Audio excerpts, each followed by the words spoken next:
بسم الله الرحمن الرحيم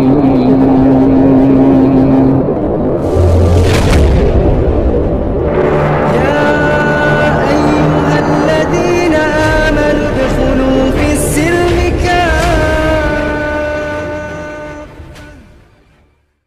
Bismillahirrahmanirrahim. Assalamualaikum warahmatullahi ta'ala wabarakatuh. Kaum muslimin muslimah yang dirahmati Allah, semoga Allah senantiasa merahmati kita atas segala kasih sayangnya, dan Allah juga senantiasa berikan kita kemurahan-kemurahan dalam meraih hidup dan kemurahan-kemurahan dalam segala urusan, insyaallah.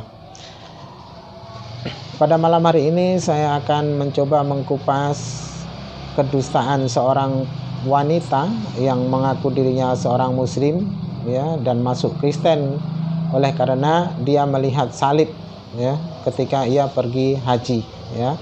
Namun di sini ada yang lucu ketika pendeta bulu mengatakan bahwasanya dia pergi umroh, ya, melihat salib ketika pergi umroh, namun yang menjadi saksi ini katanya sedang pergi haji. Nah, ini dan di sini agak lucu bagi saya dan sangat tidak masuk akal, ya. Nah, mungkin settingannya kurang pas waktu itu, ya. Sandiwara drama Koreanya kurang mantap, sehingga cara mengasongkan Tuhannya, menjual Tuhannya kurang pas itu, ya. Oke, agar tidak berlama-lama saya akan segera tampilkan videonya di layar yang ada. Ini Ibu Nana aktif di dalam pelayanan, yaitu untuk memberitakan Injil kasih karunia, Injil kebaikan Tuhan. Oke teman-teman, kita akan sambut Ibu Nana. Selamat malam Ibu Nana. Selamat malam. Ya, apa kabar Ibu? Puji baik. Haleluya, puji Tuhan. Tuhan Yesus baik ya Bu. Haleluya. Ya, Tuhan Yesus dahsyat, Tuhan Yesus sangat berkuasa, Tuhan Yesus terus menyatakan kebaikannya buat setiap manusia. Dan Ibu, pada malam hari ini sudah begitu banyak teman-teman yang menunggu supaya Ibu bisa menyampaikan secara lengkap dari latar belakang Ibu, terus kemudian pada saat mana terjadi satu pergumulan, dan kemudian pada saat Ibu menunaikan haji, Ibu bisa melihat 3 salib, dan apa yang terjadi secara lengkap Ibu bisa ceritakan. Dan pada saat ini Ibu telah melakukan pelayanan atau pemberitaan Injil. Oke, ruang dan waktu kami persilakan kepada Ibu Nana. Silakan Ibu. Iya, terima kasih atas waktunya. Kami mengucapkan salam buat semuanya. Assalamualaikum warahmatullahi wabarakatuh. Salam sejahtera bagi kita semua. Shalom, Om Swastiastu, Namo Buddhaya, salam kebajikan. Saya akan bersaksi. Puji Tuhan, saya diberikan anugerah yang luar biasa oleh Tuhan Yesus yang telah menjamah saya saat usia saya sudah menginjak 40 ke atas. Tapi semua itu tidak ada yang mustahil bagi Tuhan. Karena Tuhan kita dahsyat, Tuhan kita yang sangat luar biasa, dan Tuhan kita yang memang benar-benar memilih orang yang memang benar-benar untuk dipilih. Banyak yang dipanggil tapi sedikit yang dipilih. Singkat cerita, saya adalah orang muslim. Dari 9 bersaudara, saya anak kelima. Orang tua saya juga muslim, dan saya pun dididik dengan muslim. Tapi memang kita tidak mengerti apa rencana Tuhan. Di saat 2010 saya beribadah haji, saya tidak tahu saya bisa beribadah haji, dan itu pun yang harus dijanjikan 10 tahun ke depannya, daftar tahun 2008 yang harus berangkat tahun 2020 oleh yayasan.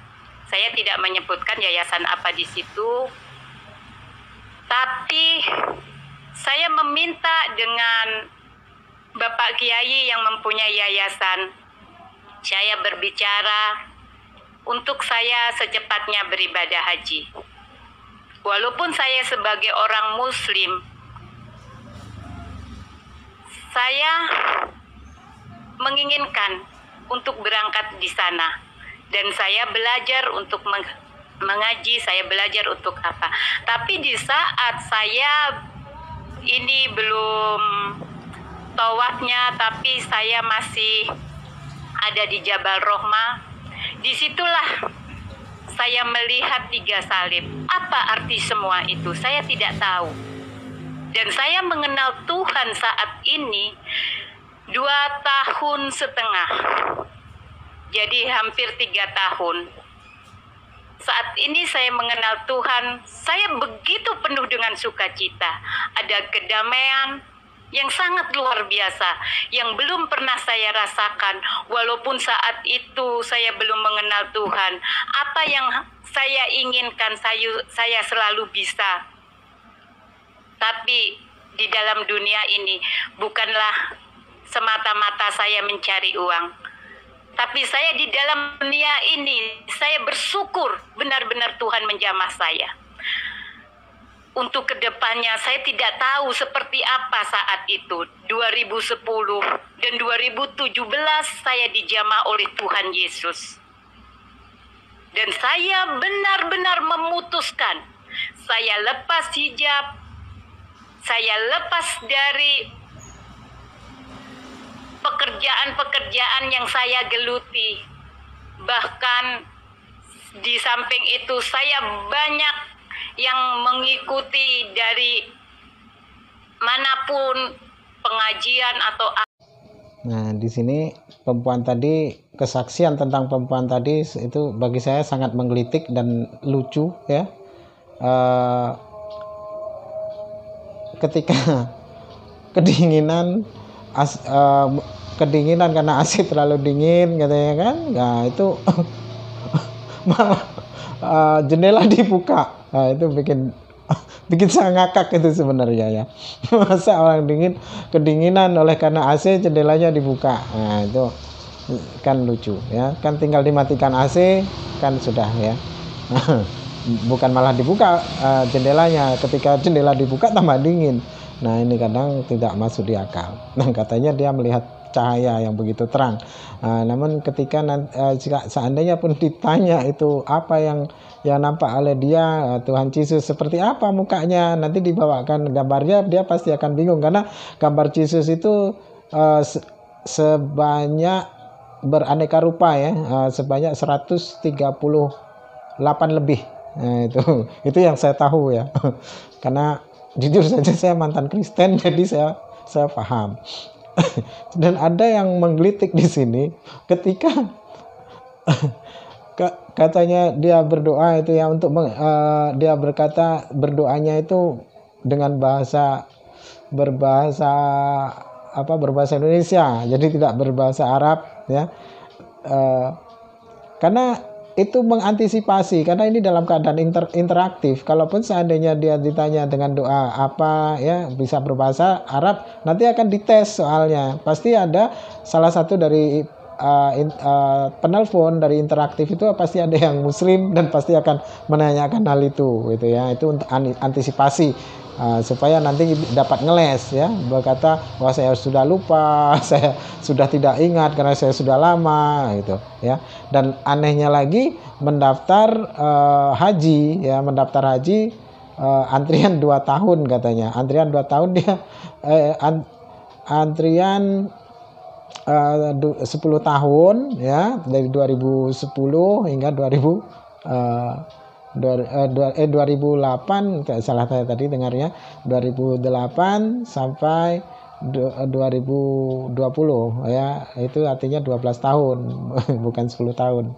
Lalu dia pergi haji tahun 2010 katanya tahun 2012. Jadi yang mana yang benar, ini menggelitik sebenarnya. Ini sebenarnya video ini panjang, hanya saja kalau saya upload semua kan kelamaan ya, nonton pun bosan. Nah di sini sepanjang saya memberikan komentar tentang murtadin odong-odong ini yang paling lucu bagi saya. Ya sebenarnya banyak yang lucu tuh, cuman ini yang paling menggelitik bagi saya tuh ya. Mungkin masih banyak lagi yang menggelitik gitu ya, di antara video-video yang lain streaming mereka. Nah mereka mengatakan, dia mengatakan bahwasanya dia melihat salib di Mekah itu. Ya teranglah dia akan banyak melihat salib ya. Bahkan bukan hanya 3. Kalau dia berkata melihatnya 3, wah itu mungkin mata dia buta ya. Coba melihat mata itu dibuka lebar-lebar, pasti akan banyak melihat salib. Karena apa? Tiang listrik juga salib ya kan? Tiang jemuran juga pun salib ya. Kalaupun mau nengok salib tidak payah sampai ke Mekah sana untuk pergi haji untuk menengok salib. Di kampung kita pun banyak mama itu punya salib. Karena apa? Mereka punya jemuran gitu ya, tiang-tiang jemuran. Nah di sini. Jadi kekristenan ya, orang-orang seperti ini ya sebenarnya hanya mempermalukan Kristen itu sendiri ya. Orang-orang Kristen yang tidak tahu apa-apa, pada akhirnya mereka itu malu oleh karena ulah-ulah orang yang seperti ini ya. Membuat malu sebenarnya. Jika mana memang agama mereka benar, tidak perlulah sampai berkata Tuhan baik ya, seolah-olah dipaksakan. Tuhan baik ya, haleluya, inilah itu, begono begini. Sesuatu yang dipaksakan. Mana yang satunya yang menjadi kesaksian itu tidak tanggap pula ya, makanya di situ agak macet, malah senyum-senyum. Terus pendeta itu seolah-olah memaksa ya, pendeta Pulu itu seolah-olah serasa menekankan supaya dia itu ingat akan settingannya gitu loh ya. Jadi ketika dia berkata Tuhan gitu.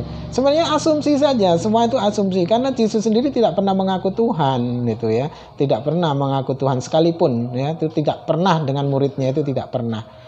Itu cari ayat manapun ya dari pokoknya yang kitab mereka yang mereka anggap perjanjian baru itu, gospel itu ya, biblos itu tidak ada gitu.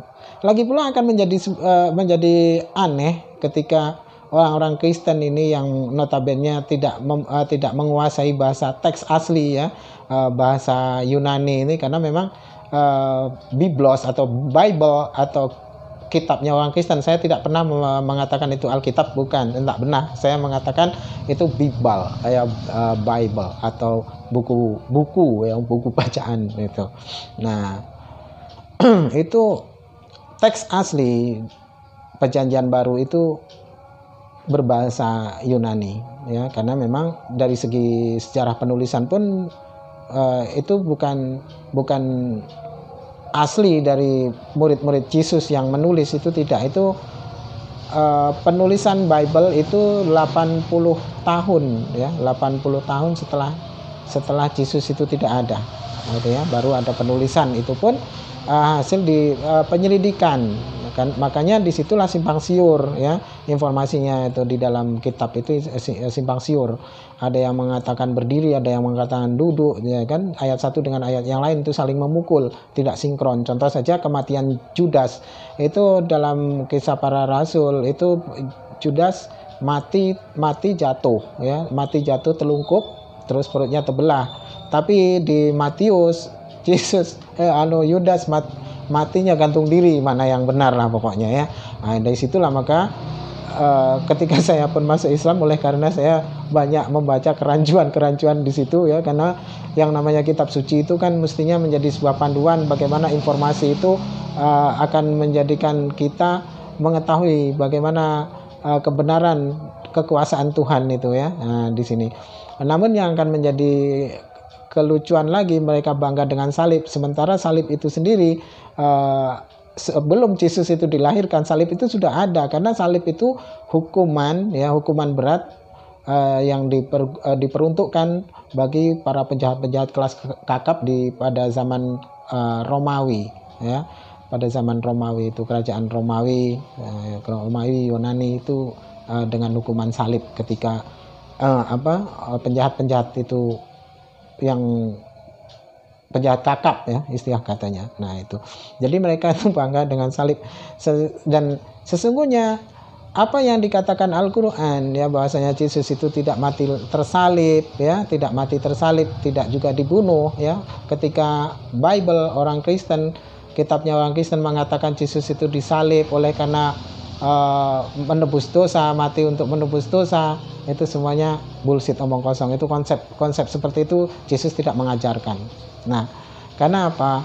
Dan ketika Al-Quran itu memberikan pembelaan bahwasanya Yesus itu tidak tersalibkan, itu juga tertulis di kitab mereka ya, bahwasanya di dalam kitab mereka pun ada indikasi bahwasanya Yesus itu tidak tersalibkan, dan orang yang diserupakan itu memang benar ya, karena Yesus sendiri ya seumur hidupnya tidak pernah di dalam Bible itu ada tertulis Eloi ya, atau Allah, itu tidak. Nah, tapi ketika di kayu salib itu Yesus berteriak dengan suara nyaring, Eloi Eloi lama sabachthani, Allahku Allahku mengapa engkau tinggalkan aku. Nah di situ ya, jadi Yesus itu biasanya menyebut Allah itu dengan sebutan Bapa. Nah itu pertama ya. Indikasi yang kedua bahasanya Yesus itu tidak tersalibkan, itu menurut perkataan Yesus sendiri, karena Yesus sendiri berkata, Dia yang mengutus aku tidak akan pernah meninggalkan aku, sebab aku senantiasa berbuat yang berkenan kepadanya. Nah di sini kan Yesus mengaku tidak akan pernah ditinggalkan oleh Allah, namun orang yang digantung di kayu salib itu orang yang ditinggalkan oleh Allah, ya kan? Dan di ayat lain juga banyak sebenarnya indikasi ya, artinya bukti-bukti Yesus tidak tersalibkan banyak. Di antara ke-12 muridnya itu adalah iblis. Iblis itulah yang terkutuk, namanya iblis pasti terkutuk ya. Lalu Yesus itu di tiang gantungan itu terkutuk. Nah itu tengok di Galatia itu ada. Nah tentang kesaksian perempuan ini banyak sekali rekayasa, dan begitu dia menceritakan bagaimana kekristenan kronologis, penyembahan lah segala macam ya, cara dia mengasungkan Tuhannya itu fasih sekali. Tapi ketika cerita masalah keislaman dia pelintat-pelintut gitu. Itulah indikasi ya, artinya pendusta-pendusta seperti mereka itu. Dan banyak lagi sebenarnya, saya banyak ingin mengulas tentang kitab mereka, itu banyak sekali sebenarnya, cuman waktu yang membuat sempit ya, karena kita akan diupload di YouTube supaya tersebar ya, supaya orang banyak tahu dan belajar kan itu. Belajar kristologi itu perlu ya, karena untuk mengantisipasi ya, ketika kita nampak ada misionaris lewat ya, door to door, dari pintu ke pintu, kita bisa mendatanginya, kita ajak berdebat dengan mereka kan itu ya. Dan cara mendebat mereka itu bukan dengan Al-Quran, tidak nyambung. Mereka tidak mengimani Al-Quran. Debat mereka dengan kitab mereka sendiri, karena kitab mereka sendiri bertentangan ayat satu dengan ayat yang lain. Makanya disitulah acap kali terjadi perdebatan. Nah ketika perdebatan itu terjadi memakai kedua kitab, tapi yang sifatnya paralel ya. Nanti di Bible ada, di Al-Quran ada, jadi sinkron gitu. Kalau murni yang pakai Al-Quran, mereka tidak akan masuk, malah mereka mengejek dan akan tertawa. Tapi kalau disinkronkan dan debat mereka dengan kitab mereka ataupun dengan yang paralel yang ada di Al-Quran, kalau kita mau membahas dengan ayat-ayat Al-Quran, tentu itu harus paralelkan dengan kitab mereka, begitu caranya. Nah, karena sesungguhnya mereka itu untuk konsep-konsep ketuhanan mereka itu sebenarnya tidak mengetahui secara pasti ya, hanya mengarang-arang cerita, karena mereka itu mengandalkan teologi. Nah itu ya, teologi ya, itu si tolololololol itu ya menurut saya. Nah disinilah sebenarnya saya malas untuk memberikan komentar-komentar seperti ini ya, tapi acap kali karena sudah marak betul, rasanya sudah waktunya kita ini orang yang tahu tentang isi kitab mereka itu sudah waktunya turun gunung saat ini, karena memang untuk menghalau kekristenan itu marak ya, oleh karena pemurtatan. Dan ini perempuan ini jika memang benarlah dia itu waktu itu muslim, itu sudah dapat saya pastikan dia tidak bisa mengaji, itu yang pertama. Yang kedua mungkin dia pacaran sama orang Kristen lalu dinikahi ya, lalu dijanjikan, atau mungkin dia hamil duluan, atau mungkin dia terbelit hutang dan orang Kristen datang ya membantunya. Itu biasanya acap kalinya seperti itu Nah, itu ya. Jadi jangan heran kalau ada kesaksian-kesaksian seperti itu kita ketawakan. Karena apa? Mereka hanya kesaksian itu di medsos. Coba langsung terang-terangan di tempat terbuka, mereka tidak akan pernah berani untuk hal itu. Itu ya. Demikian yang dapat saya sampaikan agar tidak terlalu panjang. Sebenarnya banyak yang mau saya bahas tentang kitab mereka, tapi lain kali lah ya, lain waktu saya akan berikan tutorial bagaimana cara membantah mereka, mendebat mereka sampai mereka tuh terkapar ya. Itu nanti saya akan ajarkan itu insya Allah ya. Jadi untuk saat ini saya biasanya tidak minta subscribe loh ya, tapi sekarang saya mau minta subscribe. Karena apa? Karena banyak sekali video-video yang mesti saya kejar. Saya akan permalukan mereka, pendeta-pendeta yang pembuat dusta ini. Itu. Jadi mau saya kejar. Jadi mohon dukungannya ya. Saya meminta subscribe sekarang. Minta subscribe, like dan share. Kata Ustadz Abdul Somad, jangan lupa like dan share. Barakallah. Assalamualaikum warahmatullahi taala wabarakatuh. Terima kasih. Bismillahirrahmanirrahim.